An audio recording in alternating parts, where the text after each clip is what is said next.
शैतानिर्रजीम बिस्मिल्लाहिर्रहमानिर्रहीम। अज़ीज़ तलबा अस्सलामु अलैकुम। तदरीसी सिलसिले को आगे बढ़ाते हैं।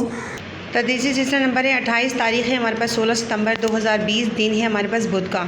डायरी है बाब पंजुम। सबक नंबर 3 मसावात, उसकी पढ़ाई मुकम्मल करेंगे। इसके साथ सवाल नंबर 2 और 3 याद करेंगे। कल हम सबक पढ़ रहे थे मसावात, इसको हमने आधा मुकम्मल किया था। इसके बाद अब देखिए ज़रा अगली पैराग्राफ में देखिए, अस्माए हुस्ना से मसावात की मिसालें। नबी अकरम सल्लल्लाहु अलैहि वसल्लम की हयात मुबारका में हमें मसावात की अमली तस्वीर नज़र आती है। अहद रिसालत में तमाम मुसलमान मिलजुल कर रहते थे।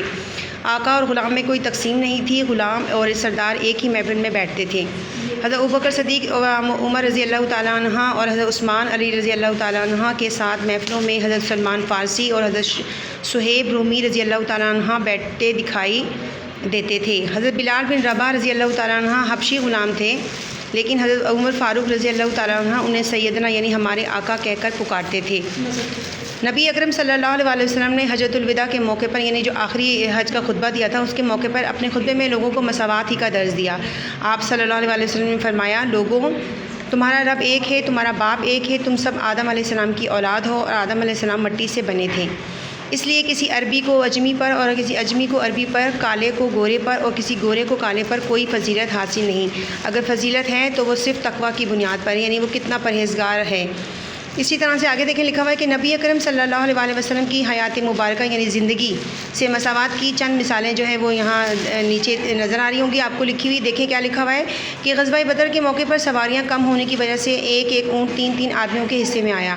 तीनों को बारी बारी सवार होना था। आप सल्लल्लाहु अलैहि वसल्लम भी अपनी बारी पर सवार होते और अपनी बारी पर पैदल चलते थे। अगली मिसाल देखिए क्या लिखी हुई है कि ग़ज़वा खंदक में नबी अकरम सल्लल्लाहु अलैहि वसल्लम ने सहाबा कराम रज़ी अल्लाह तआला अन्हुम के साथ मिलकर भूखे रहकर खंदक की खुदाई में हिस्सा लिया। मैंने आपको पहले भी खैर ये देखें खंदक यहाँ पे वर्ड लिखा हुआ है, इसका मतलब है कि ये वो जगह होती है जो दौरान जंग अपनी हिफाजत और दुश्मन पर हमला करने के लिए ज़मीन के अंदर खोदी जाती है, उसको कहते हैं खंदक। उसके बाद अगला है कि कबीला बनु मखज़ूम की एक औरत ने चोरी की तो आप सल्लल्लाहु अलैहि वसल्लम ने उसका हाथ काट देने का हुक्म दिया। लोगों ने सिफारिश करवाई तो आप सल्लल्लाहु अलैहि वसल्लम ने फरमाया, यानी कोई लोग इस चीज़ के लिए आए कि इनको माफ़ कर दिया जाए। पहली नबी पाक सल्लल्लाहु अलैहि वसल्लम फरमाया कि पहली उम्मतें यानी जो पहली उम्मतें थीं, लोग थे, इसलिए हलाक हुए हैं कि आप जब कोई जुर्म करता तो उसे छोड़ देते और जब कोई आम आदमी जुर्म करता तो उसे सज़ा देते। अल्लाह की कसम, अगर मोहम्मद बिनते मोहम्मद भी अगर फ़ातिमा बिनते मोहम्मद यानी अपनी बेटी के बारे में कह रहे हैं भी चोरी करती तो मैं उसका भी हाथ काट देता।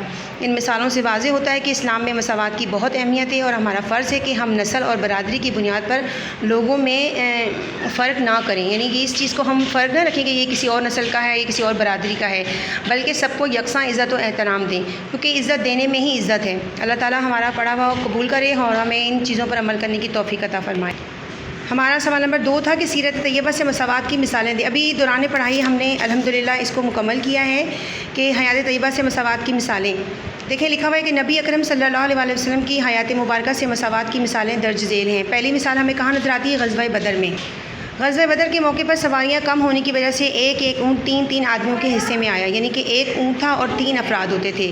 तीनों को बारी बारी सवार होना था। आप सल्लल्लाहु अलैहि वसल्लम भी अपनी बारी पर सवार होते और अपनी बारी पर पैदल चलते थे, यानी जब आपका सफ़र करने का वक्त होता तो आप सफ़र करते थे पैदल और जब सवारी का हुक्म होता था तो फिर आप सवार होते थे। मिसाल नंबर 2 है ग़ज़वा खंदक में आप सल्लल्लाहु अलैहि वसल्लम ने सहाबा कराम रज़ी अल्लाह तआला अन्हुम के साथ मिलकर भूखे रहकर खंदक की खुदाई में हिस्सा लिया। मैंने दौरान पढ़ाई आपको बताया था कि खंदक किसे कहते हैं। जी हाँ, मैं उम्मीद करती हूँ कि आपको इस चीज़ की मालूमात मिल गई होगी कि खंदक किसे कहा जाता है। इसी तरह से मिसाल नंबर 3 है कि कबीला बिनु मखज़ूम की एक औरत, मुअज़्ज़ज़ औरत ने, यानी वो इज़्ज़तदार औरत थी, चोरी की तो आप सल्लल्लाहु अलैहि वसल्लम ने उसका हाथ काट देने का हुक्म दिया। लोगों ने सिफारिश करवाई तो आपने फरमाया कि पहली उम्मतें इसलिए हलाक हुई कि जब कोई मुअज़्ज़ज़ यानी इज़्ज़तदार जो है वो जुर्म करता तो उसे छोड़ देते और जब कोई आम आदमी जुर्म करता तो उसे सज़ा देते। अल्लाह की कसम, अगर फ़ातिमा बिनते मोहम्मद यानी अपनी बेटी के बारे में कह रहे हैं भी चोरी करती तो मैं उसका भी हाथ काट देता। इन मिसालों से वाज़े होता है कि इस्लाम में मसावात की बहुत अहमियत है। हमारा फ़र्ज़ है कि हम नस्ल और बरादरी की बुनियाद पर लोगों में फ़र्क ना करें, बल्कि सबको यकसा इज़्ज़त और एहतराम दें, यानी सब जो है इंसान जो है वो इज़्ज़त और एहतराम के काबिल हैं। सवाल नंबर 3 है हमारा कि इस्लामी इबादत में मसावात की अमली तस्वीर है। ये एक मक़ूला है, इसकी हमने वजाहत करनी है। کہ اسلامی عبادات جو ہے مساوات کی عملی تصویر کیسے ہے۔ دیکھیں لکھا ہوا ہے کہ اسلام نے صرف دنیاوی معاملات میں ہی مساوات کا حکم نہیں دیا بلکہ دینی معاملات میں بھی اس اصول کو اختیار کرنے کی تاکید کی ہے۔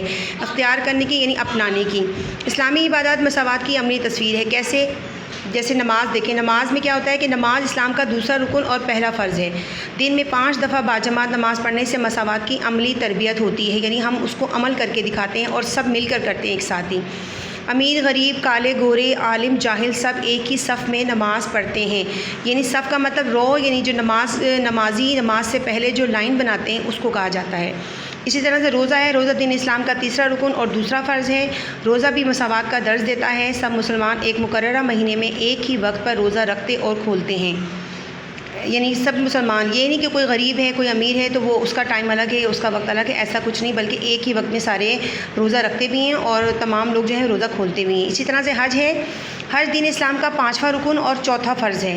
حج کے موقع پر سب مسلمان ایک جیسا لباس پہن کر ایک ہی طریقے سے یکساں طور پر یعنی اکٹھے ہو کر اللہ تعالیٰ کی عبادت کرتے ہیں، یعنی انہوں نے لباس دیکھیں ایک جیسا پہنا ہوتا ہے، یہ نہیں کہ اس میں کوئی فرق نظر نہیں آتا کہ کوئی غریب ہے کوئی امیر ہے یا کوئی نوکر یا کوئی آقا ہے۔ حج کے موقع پر قوم، رنگ، نسل، زبان، امیر و غریب میں کوئی فرق باقی نہیں رہ جاتا، یعنی کوئی بھی اس میں تضاد نہیں ہوگا، فرق نہیں ہوگا، یعنی انسان صرف نیک اعمال کی بدولت ہی اپنا مقام و مرتبہ بڑھا سکتا ہے۔ یعنی انسان جو ہے وہ افضل کیسے ہوگا جب تک اس کے اعمال نیک نہیں ہوں گے، تو وہ پھر نیک اعمال کی وجہ سے ہی دوسروں سے ممتاز ہوگا، وہ تقویٰ کے قریب ہوگا، تو اللہ تعالیٰ کی بارگاہ میں بھی اس کی جو ہے وہ مرتبہ بلند ہوگا۔